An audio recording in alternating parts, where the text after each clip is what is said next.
सारेगामा कारवां mini भक्ति।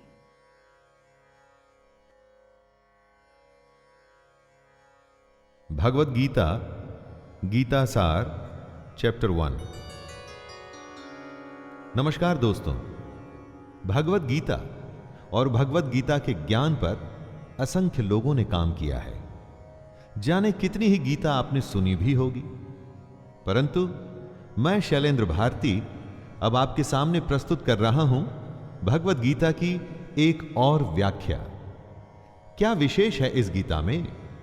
गीता में अगर कुछ विशेष हैं तो वो हैं श्री कृष्ण। बाकी हम सब निमित्त हैं, साधन हैं। लेकिन ये मेरा खास प्रयास है कि हमारे आज के जमाने में ये ग्रंथ हमें रास्ता दिखाए, आसानी से गीता को हम सब समझ पाएं और अपने रोजमर्रा के जीवन में इसका उपयोग कर पाएं। वैसे गीता के बारे में बहुत कुछ कहा गया है, सुना गया है। शायद ही कोई ऐसा धर्म ग्रंथ होगा जिस पर इतना लिखा गया हो। ऐसा क्या खास है गीता में कि समय समय पर यह और भी आवश्यक और मार्गदर्शक भी होती जा रही है? एकदम साधारण भाषा में अगर कहें तो भगवद गीता एक उत्तर है। गीता एक उत्तर है दुनिया के हर प्रश्न का। जीवन से जुड़ा ऐसा कोई प्रश्न नहीं जिसका के उत्तर श्री कृष्ण भगवद गीता में नहीं देते। हमारे मन मस्तिष्क में कोई भी शंका, परेशानी, चिंता, किसी भी तरह का आवेग, किसी भी तरह की दुविधा हो, दुनिया के हर धर्म संकट, हर डायलेमा का उत्तर है गीता। भगवद गीता में 18 अध्याय हैं और हर अध्याय में वेदों और उपनिषदों का सार है। अरे भाई, इसे आप वेद या उपनिषद समझ करके डरिएगा मत। ये मत सोचिए कि ये हमारी और आपकी समझ से दूर है। इसके हर अध्याय, हर श्लोक में आप अपने आप को अर्जुन समझिए, क्योंकि अर्जुन की हर शंका, उसका हर डर, हर समस्या वैसे देखा जाए तो हमारी ही परेशानी है। और हर परेशानी का हल बता रहे हैं श्री कृष्ण। कृष्ण को सिर्फ अर्जुन का सारथी मत मानिएगा, उन्हें अपने जीवन का सारथी भी मानिएगा। उनके कहे अनुसार अगर हम और आप चलेंगे तो मैं दावे के साथ कहता हूं कि हम सारी परेशानियों को आसानी से पार कर जाएंगे। ज्ञान या धर्म या ग्रंथ की बड़ी बड़ी बातें मेरे साथ नहीं होगी दोस्तों। यहां पर जीवन की प्रैक्टिकल सच्चाइयों और प्रैक्टिकल प्रॉब्लम्स की बात की जाएगी। तो आइए, मैं शैलेंद्र भारती आपको ले चलता हूं भगवद गीता के 18 अध्यायों के सफर पर।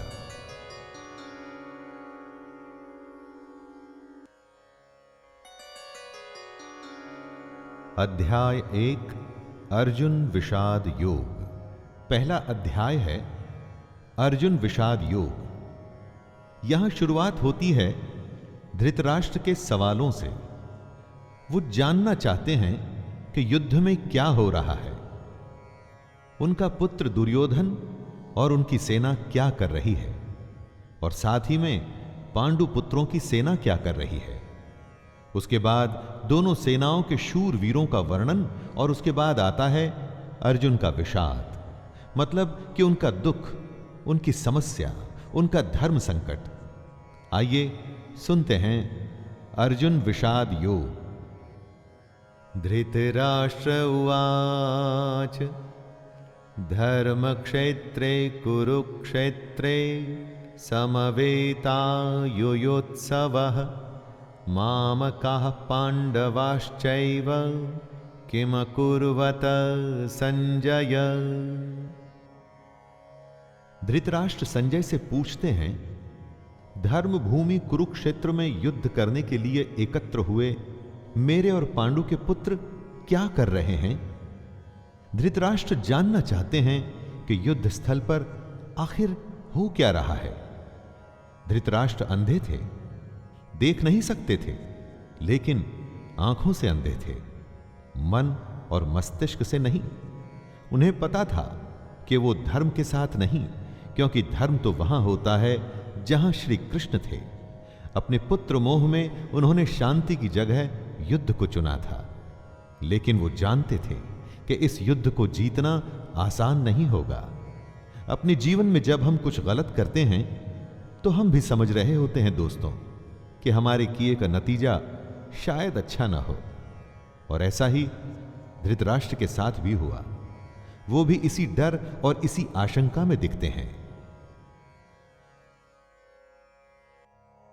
संजय उवाच दृष्ट्वा तु पांडवानीकं व्यूढ़ं दुर्योधनस्तदा आचार्यमुपसंगम्य राजा वचनमब्रवीत्। संजय आंखों देखा हाल बताते हुए उत्तर देते हैं, हे राजन, दुर्योधन पांडवों की सेना के व्यूह को देख रहे हैं और यह बात गुरु द्रोणाचार्य को जाकर के कहते हैं। संजय को दिव्य दृष्टि प्राप्त हुई थी। वो युद्ध से दूर होते हुए भी युद्ध को देख सकते थे। वो जो देख रहे थे वही बता रहे थे। इसमें वो अपनी तरफ से कुछ भी नहीं कह रहे थे, सिर्फ आंखों देखा हाल बता रहे थे युद्ध का। यानी जैसे हम लोग रनिंग कमेंट्री सुनते हैं, बस इसी तरह समझ लीजिए। ये उन्हीं की दिव्य दृष्टि यानी डिवाइन विजन का कमाल था कि हमें गीता सुनने को मिली। पश्यैतां पांडुपुत्राणाम् आचार्य महतिं चमूं व्यूढ़ां द्रुपदपुत्रेण तव शिष्येण धीमता। हे आचार्य, द्रुपद पुत्र धृष्टद्युम्न आपका ही बुद्धिमान शिष्य है। पांडु पुत्रों की ये बड़ी भारी सेना की व्यूहाकार रचना धृष्टद्युम्न ने ही की है। व्यूहाकार रचना का मतलब हुआ कि किस विशेष तरीके से सेना के योद्धा खड़े हैं।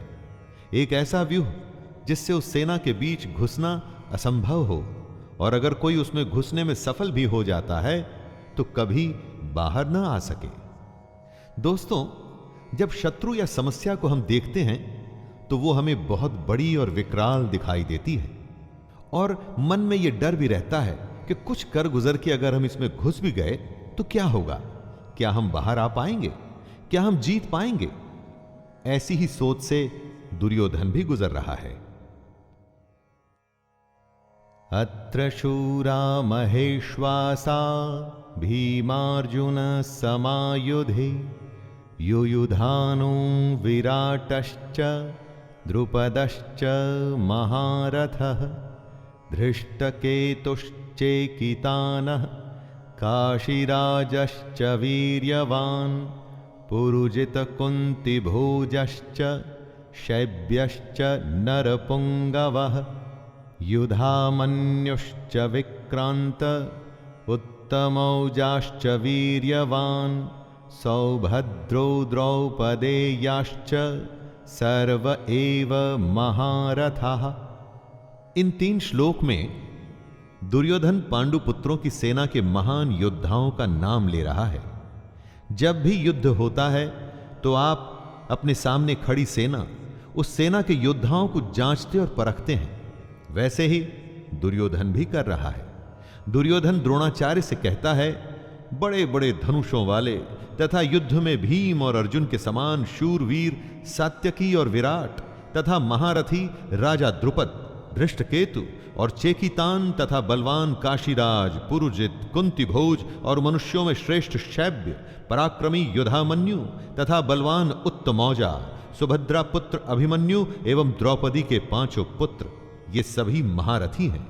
इससे हमें यह पता चलता है कि चाहे शत्रु हो या शत्रु के जैसी समस्या, उसके बारे में सब कुछ जानना चाहिए।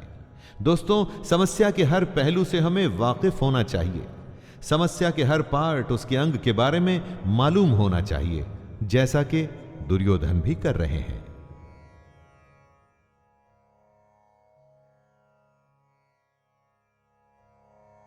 अस्माकं तु विशिष्टा ये तान्निबोध द्विजोत्तमं नायका मम सैन्यस्य संज्ञार्थं तान् ब्रवीमि ते।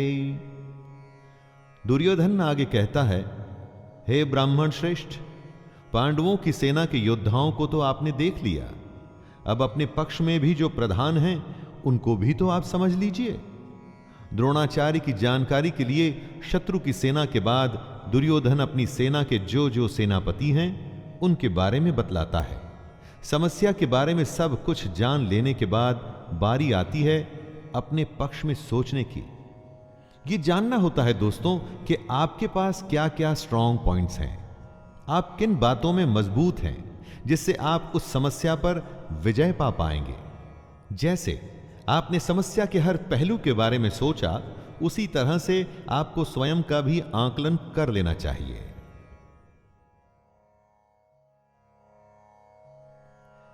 भवान् भीष्मश्च कर्णश्च कृपश्च समितिञ्जयः अश्वत्थामा विकर्णश्च सौमदत्तिस्तथैव च। सबसे पहले आप द्रोणाचार्य और पितामह भीष्म तथा कर्ण और संग्राम विजयी कृपाचार्य तथा वैसे ही अश्वत्थामा, विकर्ण और सोमदत्त का पुत्र भूरिश्रवा के बारे में जानिए।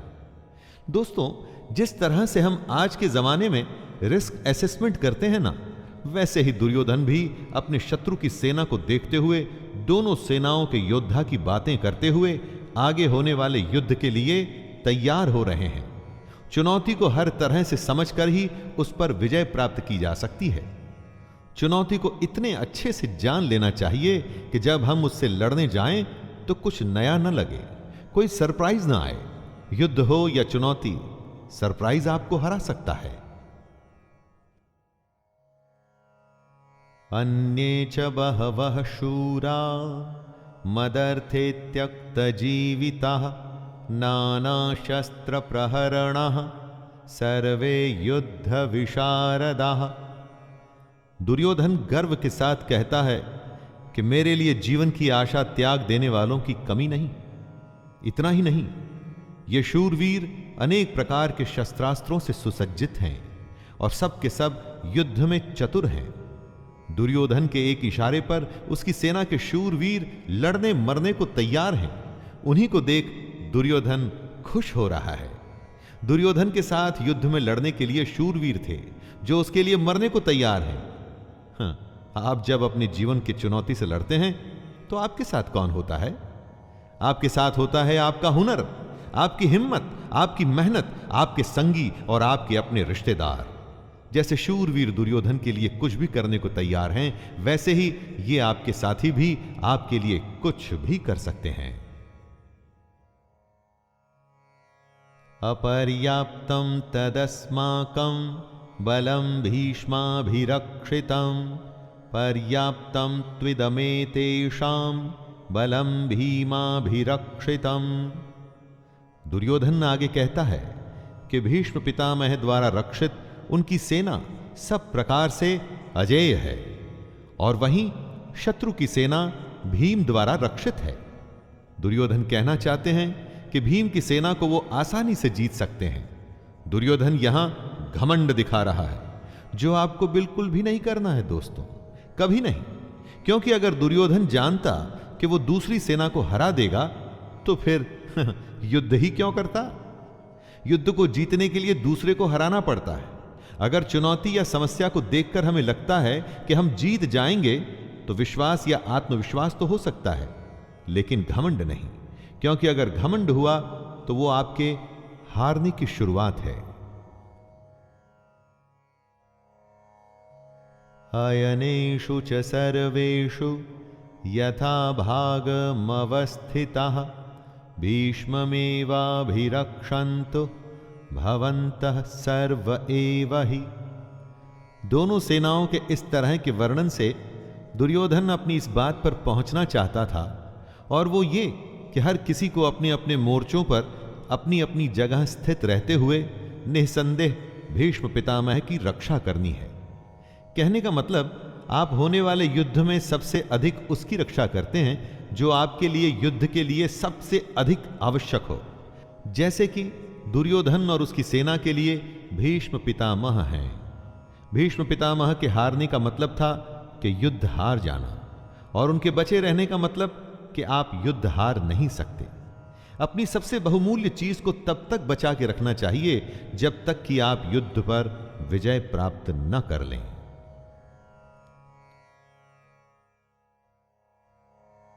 तस्य संजनयन हर्षं कुरु वृद्धः पितामह सिंहनादं विनद्योच्चैः शंखदध्मो प्रतापवान।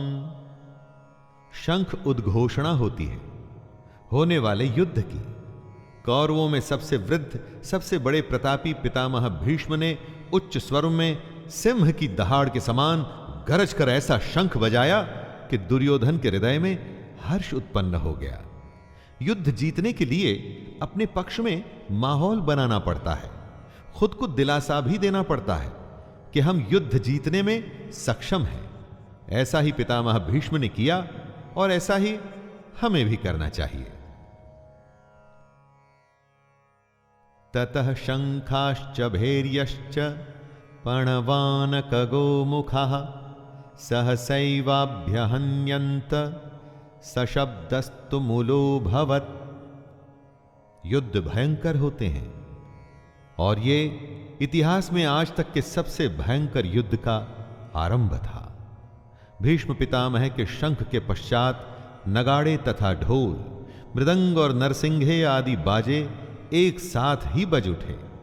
इन बाजों का नाद संगीतमय नहीं, बहुत ही डरावना था।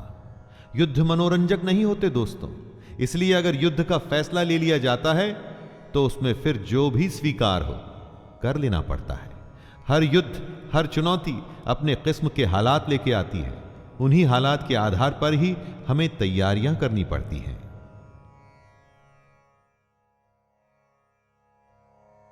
ततः श्वेतैर्हयैर्युक्ते महति स्यन्दने स्थितौ माधवः पाण्डवश्चैव दिव्यौ शंखौ प्रदद्मतुः। अब बारी थी पांडु पुत्रों की, सेना के शंखनाद की। सफेद घोड़ों से युक्त उत्तम रथ में बैठे हुए श्री कृष्ण और अर्जुन ने भी अपने अपने अलौकिक शंख बजाए। युद्ध में जब तैयारी होती है ना, तो दोनों तरफ से होती है। हर पक्ष अपनी विजय की आशा में खुद को, अपनी सेना को भरोसा देता है। आज के समय में हम खुद के लिए अगर शंख बजाने की उपमा के बारे में सोचे तो यह हो सकता है कि हम कुछ भी ऐसा कर सकते हैं जो हमें मोटिवेट या प्रोत्साहित करे।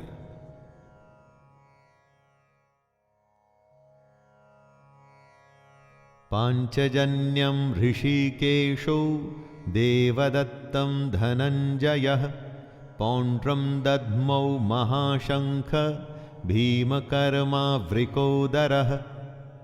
श्री कृष्ण के शंख का नाम है पांचजन्य। अर्जुन के देवदत्त और भयानक कर्म वाले भयानक भीमसेन ने अपना पौंड्र नामक महाशंख बजाया। अपने जीवन में इसी तरह से हम भी अपने युद्ध, अपनी चुनौती में आगे बढ़ने के लिए अपनी मोटिवेशन चुन सकते हैं। कुछ लोगों के लिए संगीत ऐसा काम करता है, कुछ के लिए भगवान को याद करना, या कुछ के लिए माता पिता का आशीर्वाद। अपने शंख आप स्वयं चुनिए और युद्ध के लिए तैयार हो जाइए।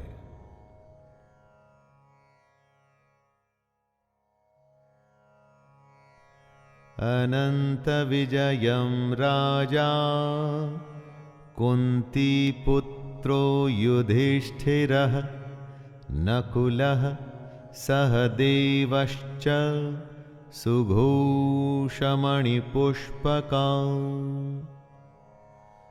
पांडवों में सबसे बड़े भाई कुंती पुत्र राजा युधिष्ठिर ने अनंत विजय नाम का और नकुल तथा सहदेव ने सुघोष और मणिपुष्पक नाम के शंख बजाए। दोस्तों, मोटिवेशन तो सबको चाहिए। आपने देखा सभी लोग अपने अपने तरीके से युद्ध जीतने के लिए अपना अपना प्रयास कर रहे थे।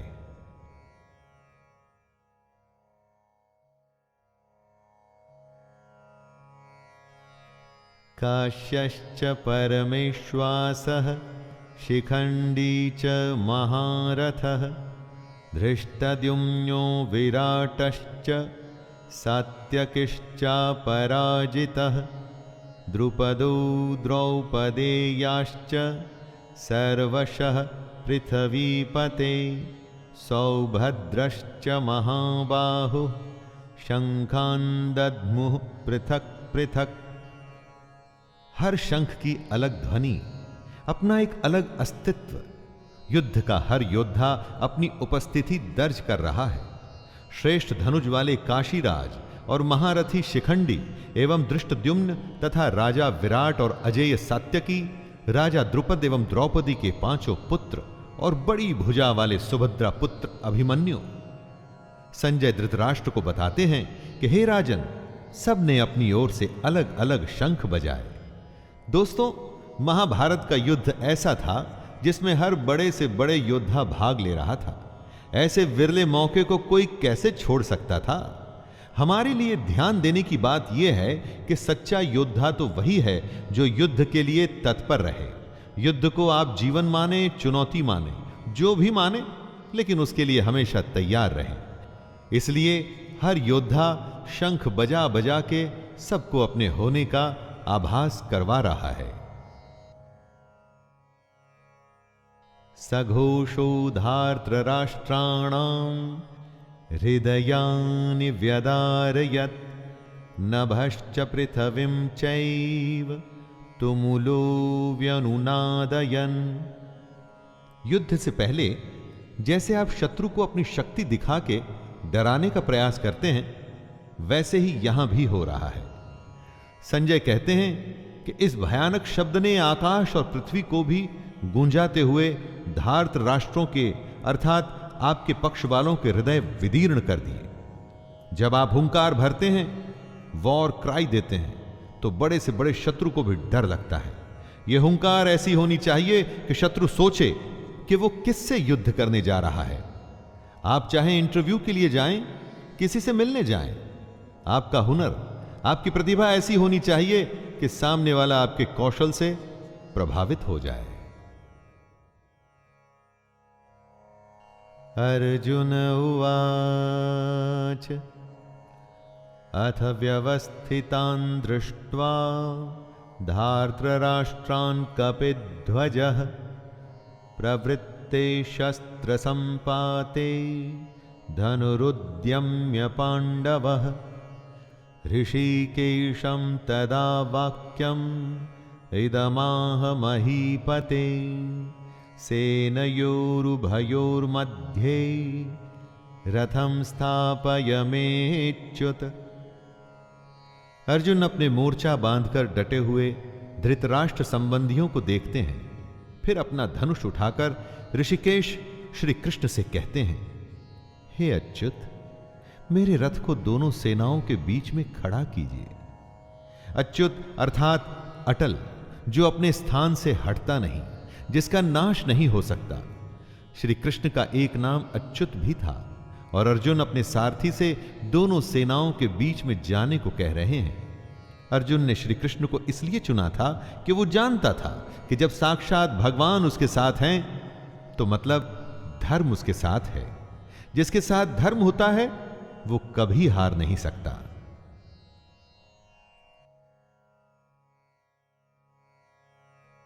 यावदेतान्निरीक्षेऽहं योद्धुकामानवस्थितान् कैर्मया सह योद्धव्यम् अस्मिन् रणसमुद्यमे।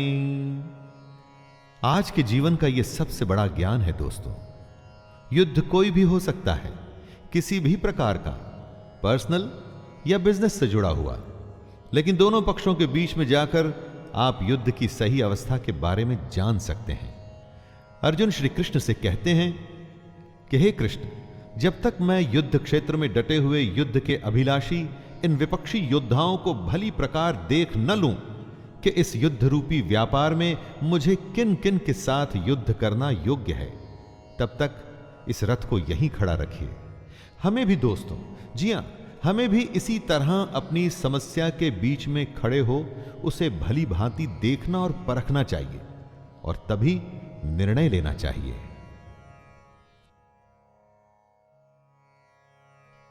योत्स्यमानानवेक्षेऽहं य एतेऽत्र समागताः धार्तराष्ट्रस्य दुर्बुद्ध्यैर्युद्धे प्रियचिकीर्षवः।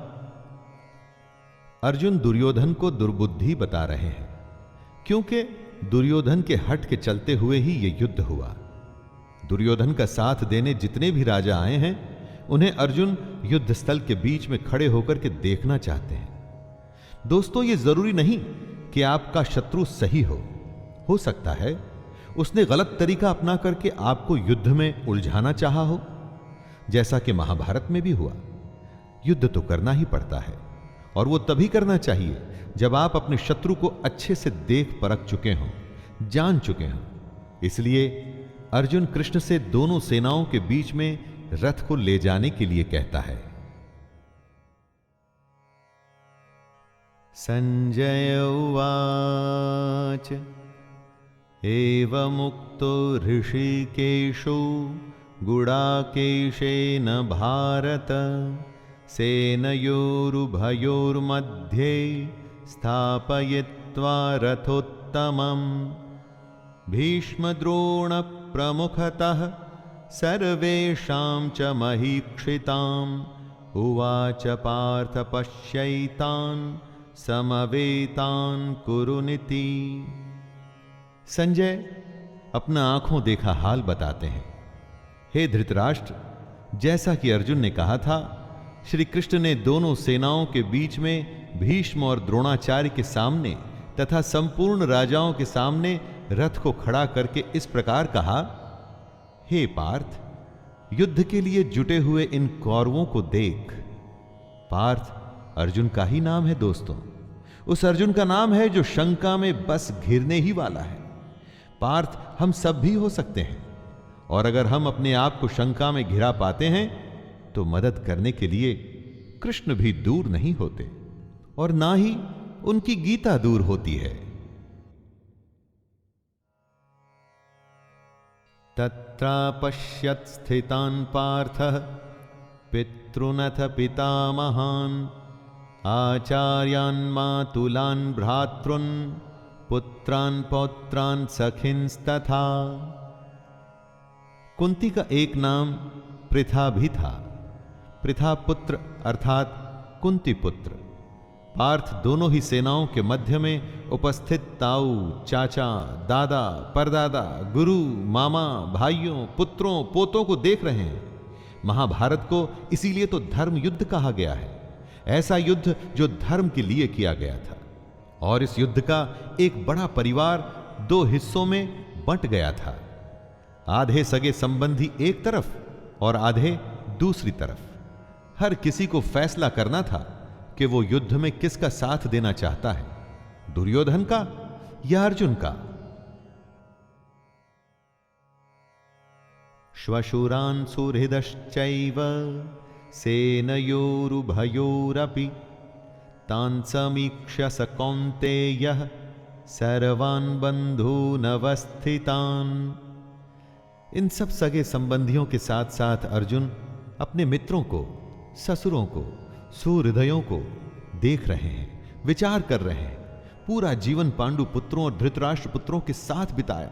सारे सगे, सारे संबंधी एक ही तो हैं, दोनों पक्ष में अपने ही तो लोग हैं, किंतु अब अपनों के ही दो पक्ष बन गए हैं।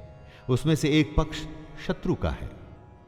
हर किसी से अर्जुन की लड़ाई नहीं थी, लेकिन अब युद्ध में वो उसके शत्रु थे और उसे उनके साथ लड़ना होगा। अर्जुन उवाच कृपया परयाविष्टो विषीदत्रिदमब्रवीत् दृष्टैवमं स्वजनं कृष्ण युयुत्सुं समुपस्थितिम्।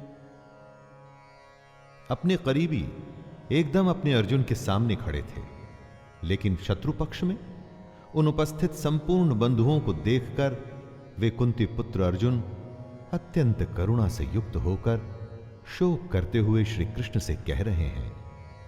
यहीं से शुरुआत होती है दोस्तों, आरंभ होता है अर्जुन के विषाद का, जिसके लिए संपूर्ण गीता की रचना हुई। कृष्ण को मार्गदर्शन के लिए एक ऐसी रचना करनी पड़ी जो हमेशा हमेशा के लिए हर किसी को सही राह पर चलने के लिए प्रेरित करती रही है और आगे भी प्रेरित करती रहेगी। सीदन्ति मम गात्राणि मुखं च परिशुष्यति वेपथुश्च शरीरे मे रोमहर्षश्च जायते। युद्ध की बात करना आसान होता है, युद्ध करना कठिन। ऐसा ही अर्जुन के साथ हुआ, ऐसा ही दोस्तों हम सबके साथ होता है। ऐसी ही शंका का सॉल्यूशन भगवत गीता से श्री कृष्ण के द्वारा हमें मिलता है।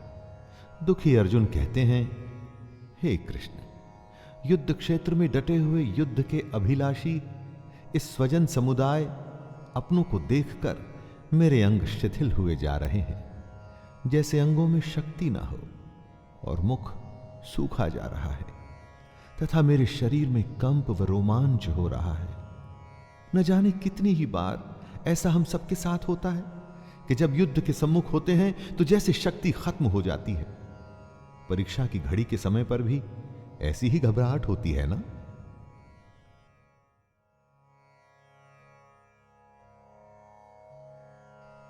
गांडीवं स्रंसते हस्तात्वक्चैव परिदह्यते न च शक्नोम्यवस्थातुं भ्रमतीव च मे मनः। अर्जुन अपने दुख को बता रहे हैं।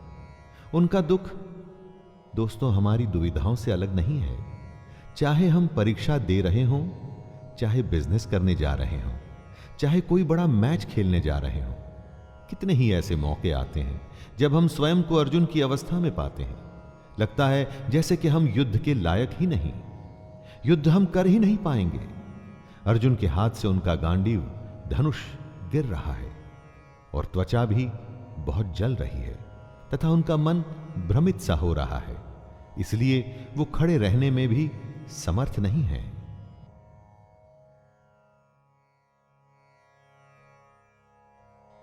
निमित्तानि च पश्यामि विपरीतानि केशव न च श्रेयोनुपश्यामि हत्वा स्वजनमाहवे। विश्व का सबसे बड़ा योद्धा अर्जुन हताश है। युद्ध से पहले अगर आप खुद को कांपता हुआ पाते हैं, देखते हैं कि डर से आपका मुंह सूख रहा है, तो आपको निश्चित ही लगता है कि आप हारने वाले हैं। दुनिया खत्म सी होती दिखती है, चारों तरफ अंधकार सा महसूस होता है। ऐसे ही समय में हमें एक मार्गदर्शक की जरूरत होती है। इसीलिए अर्जुन कहते हैं, हे केशव, मैं लक्षणों को भी विपरीत ही देख रहा हूं तथा युद्ध में स्वजन समुदाय को मारकर कल्याण भी नहीं दिखता। यानी अपनों की जान लेके मुझे क्या फायदा होगा।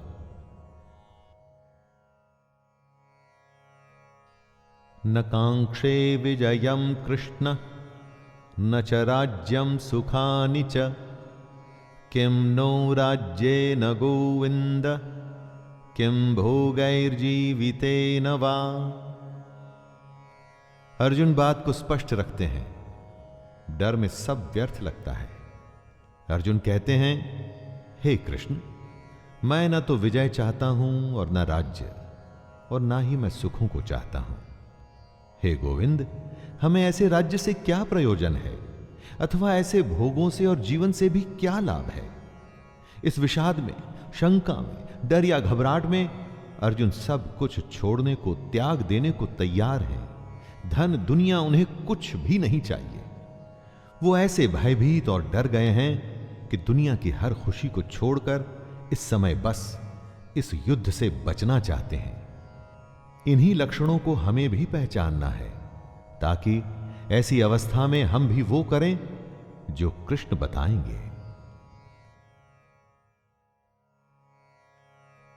येषामर्थे कांक्षितं नो राज्यं भोगाः सुखानि च त इमेव स्थिता युद्धे प्राणांस्त्यक्त्वा धनानि च। अर्जुन कहते हैं, हमें जिनके लिए राज्य, भोग और सुखादि अभिष्ट हैं, वे ही ये सब धन और जीवन की आशा को त्याग कर युद्ध में खड़े हैं। सोचिए, जीवन का हर युद्ध, हर काम हम अपनों के लिए करते हैं। हमारा सारा काम, सारे फायदे, सारी सुख शांति, भाग दौड़ सिर्फ और सिर्फ अपनों के लिए होती है। और यहां पर हमें अपनों को ही मारना पड़ रहा है। इससे बड़ी क्या दुविधा होगी। अब वही अपने आप को मारने के लिए खड़े हैं और आपको भी उन्हें मारना पड़ेगा। ऐसी दुनिया किस काम की? यही उलझन अर्जुन के मन में है।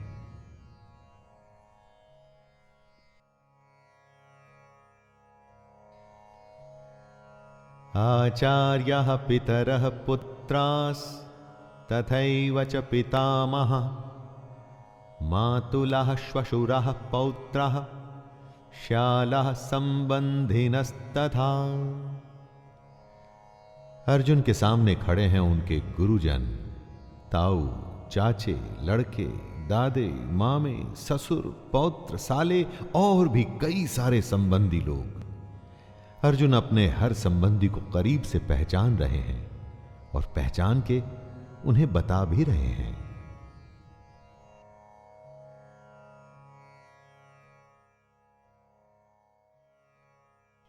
एतान्न हन्तुमिच्छामि ज्ञतोऽपि मधुसूदन अपि त्रैलोक्य राज्यस्य हेतुः किं नु महि कृते।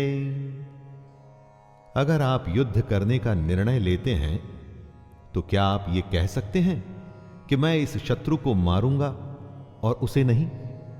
युद्ध में तो हर कोई एक सैनिक होता है और अगर वो शत्रु पक्ष से है तो आपने उसको मारना ही है। यही दुविधा है अर्जुन की जो वो बता रहे हैं। हे मधुसूदन, मेरे मारने पर अथवा तीनों लोकों के राज्य के लिए भी मैं इन सबको मारना नहीं चाहता। फिर पृथ्वी के लिए तो कहना ही क्या है। देखा दोस्तों, 3 लोकों का राज्य भी अर्जुन को नहीं चाहिए। अगर उसके लिए उसे अपनों का वध करना पड़ता है तो उसे वो नहीं चाहिए। दोस्तों, जीवन में कई बार ऐसी घड़ी आती है जब हमको जो सबसे प्रिय है ना, उसका त्याग करना पड़ता है, क्योंकि हमें अपने ध्येय की ओर बढ़ना पड़ता है। और अगर हम ऐसा करते हैं तभी हमें ध्येय की प्राप्ति होती है। तब क्या अपनी सबसे प्यारी चीज को हम छोड़ सकते हैं?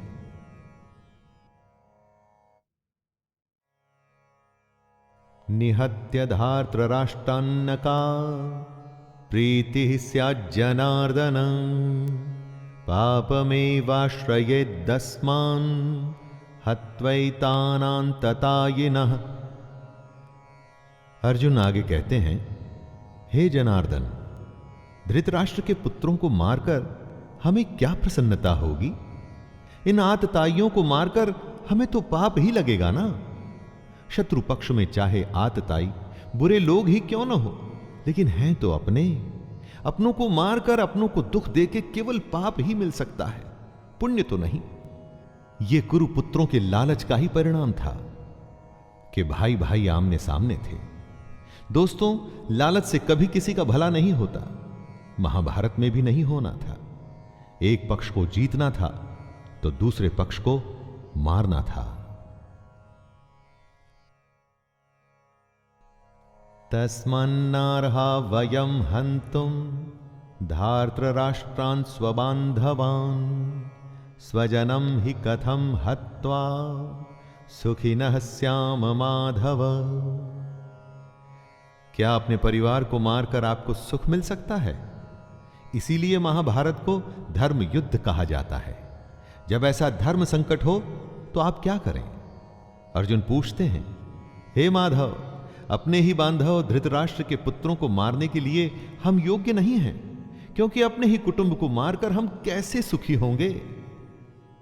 दोस्तों, जब कभी आपके सामने ऐसी परिस्थिति आए जिसमें लालच की वजह से बंटवारा हो रहा हो या झगड़ा हो रहा हो, तो ठंडे दिमाग से अर्जुन की इस हालत के बारे में सोचिएगा और देखिएगा कि इतना करके, दुनिया का सबसे बड़ा युद्ध करके किसको क्या हासिल हुआ।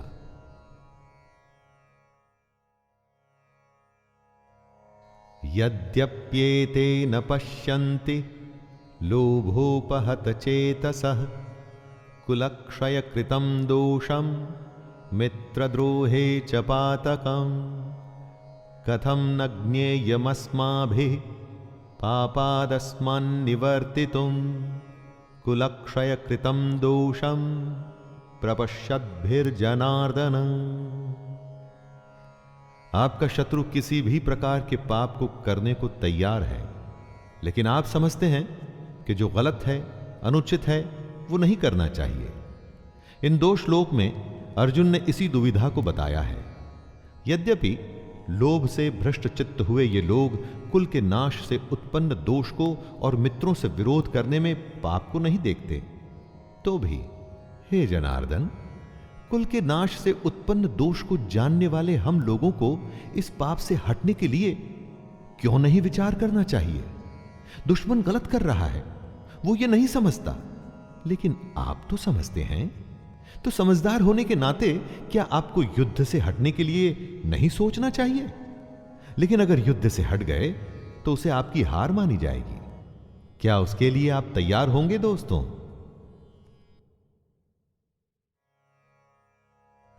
कुलक्षये प्रणश्यन्ति कुलधर्मः सनातनः धर्मे नष्टे कुलं कृतस्नं धर्मोऽभिभवत्युत। जहां परिवार खत्म हो जाता है वहां कुछ नहीं बचता। कुल का नाश होने का मतलब सब कुछ खत्म हो जाना होता है। ऐसी ही स्थिति में अर्जुन फंसे हुए हैं। वो कहते हैं कुल के नाश से सनातन कुल धर्म नष्ट हो जाते हैं तथा धर्म का नाश हो जाने पर संपूर्ण कुल में पाप भी बहुत फैल जाता है। अर्जुन जो कहना चाहते हैं वो ये है कि अगर परिवार नष्ट होता है तो धर्म नष्ट होता है। धर्म के नष्ट होने से पूरे कुल, संपूर्ण परिवार में पाप बढ़ जाता है।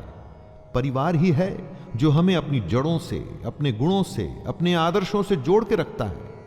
उसके खत्म होते ही समाज में चारों तरफ पाप बढ़ने लगता है। दोस्तों, आप चाहें तो अपने चारों तरफ भी देख सकते हैं। जहां परिवार का सम्मान नहीं, वहां किसी भी बात का सम्मान नहीं होता और समाज पतन की ओर ही जाता है।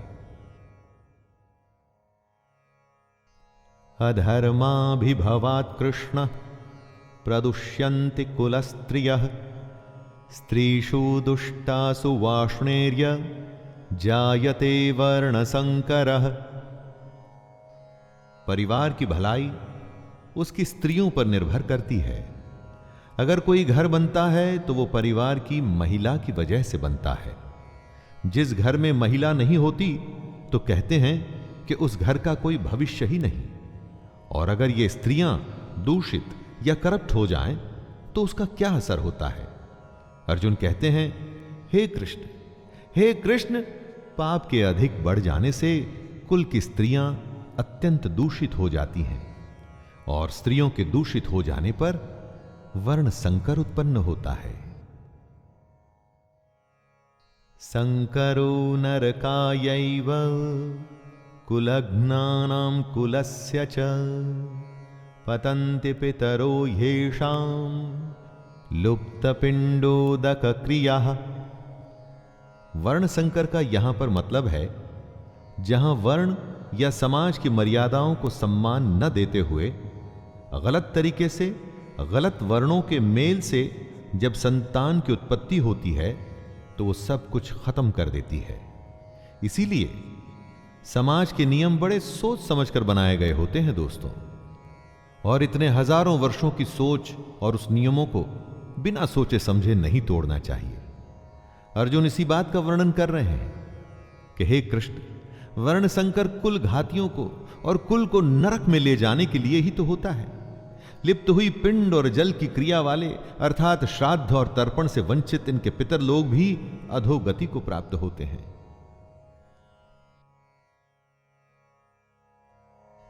दोषैरेते कुलघ्नानां वर्ण संकर कारकैः उत्साद्यन्ते जाति धर्मः कुल धर्माश्च शाश्वतः। अर्जुन ने कहा, इन वर्ण संकर कारक दोषों से कुल घातियों के सनातन कुल धर्म और जाति धर्म नष्ट हो जाते हैं। जहां वर्ण संकर होता है ना, वहां धर्म का नाश निश्चित है। वर्ण संकर की वजह से, जैसा कि अर्जुन ने बताया, कुल के धर्म का नाश होता है और जाति के धर्म का भी नाश हो जाता है। जब कोई अपने धर्म का पालन नहीं करेगा, अपने कर्तव्य का निर्वाह नहीं करेगा और समाज मनमानी करके अगर कोई नियम नहीं मानेगा, तो फिर समाज कैसे रह जाएगा? समाज तो नाम ही कायदे और कानून का है, जहां सब सम्मान से, बिना किसी डर के एक साथ रह सके। उत्सन्न कुल धर्माणाम मनुष्याणाम जनार्दन नरके नियतम वासो भवतीत्यनुशुश्रुम। हे जनार्दन, जिनका कुल धर्म नष्ट हो गया है, ऐसे मनुष्यों का अनिश्चित काल तक नरक में वास होता है। ऐसा हम सुनते आए हैं। महाभारत के समय कुल की मान्यता इतनी थी दोस्तों कि अगर किसी के कुल का नाश हो जाता था तो माना जाता था कि अब यह हमेशा के लिए नरक में ही रहेगा।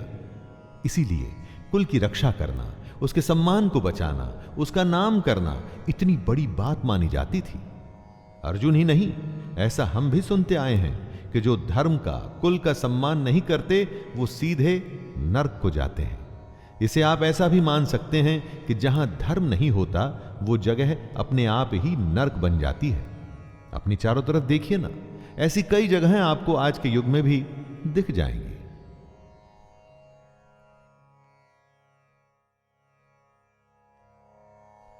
अहो बत महत् पापम कर्तुम व्यवस्थिता वयम यद्राज्य सुख लोभेन हंतुम स्वजनमुद्यतः।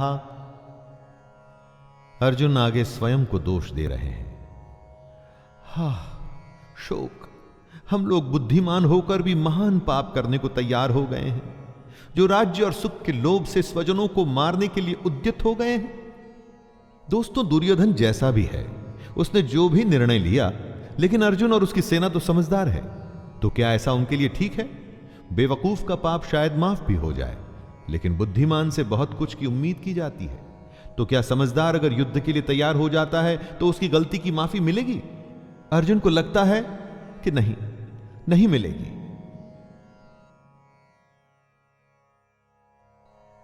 यदि माम प्रतिकारम शस्त्रम शस्त्रपाणयः धार्तराष्ट्रारणे हन्युस् तन्मे क्षेमतरम भवेत्। आंखें बंद कर किसी अपने के बारे में सोचिए जो आपको बहुत पसंद है, जो आपका अपना है, जिसकी गोद में आप खेले हों, जिसके साथ खेले हों, चाहे वो आपसे बड़ा हो या छोटा हो। क्या आप उसे मार पाएंगे? अरे उससे अच्छा तो आपको लगेगा कि उसके हाथों आप स्वयं मारे जाएं। यही बात अर्जुन कहते हैं। यदि मुझ शस्त्र रहित एवं सामना न करने वाले को शस्त्र हाथ में लिए हुए धृतराष्ट्र के पुत्र रण में मार डालें, तो वो मरना भी मेरे लिए अधिक कल्याणकारक होगा। संजय उवाच एवमुक्त्वार्जुनः संख्ये रथोपस्थ उपाविशत् विसृज्य सशरं चापं शोक संविघ्नमानसः। संजय, जो धृतराष्ट्र को इस महान युद्ध का वर्णन दे रहे हैं, वो बताते हैं, हे धृतराष्ट्र, रणभूमि में शोक से उद्विग्न मन वाले अर्जुन इस प्रकार कहकर बाण सहित धनुष को त्याग कर रथ के पिछले भाग में बैठ गए। दोस्तों, ये था पहला अध्याय भगवत गीता का, अर्जुन विषाद योग। जी हां, इसमें अर्जुन के दुख के होने की, उसके मन में शंका आने की, और यही बातें हमारे सामने साफ मुखर होकर आती हैं इस पूरे अध्याय में।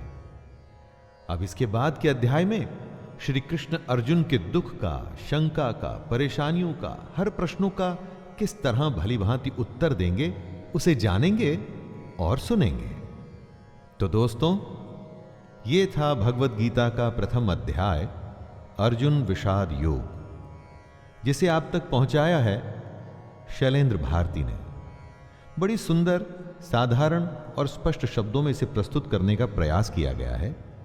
इसके बाद मुलाकात होगी दूसरे अध्याय में। तब तक के लिए आज्ञा दीजिए। धन्यवाद। जय श्री कृष्ण।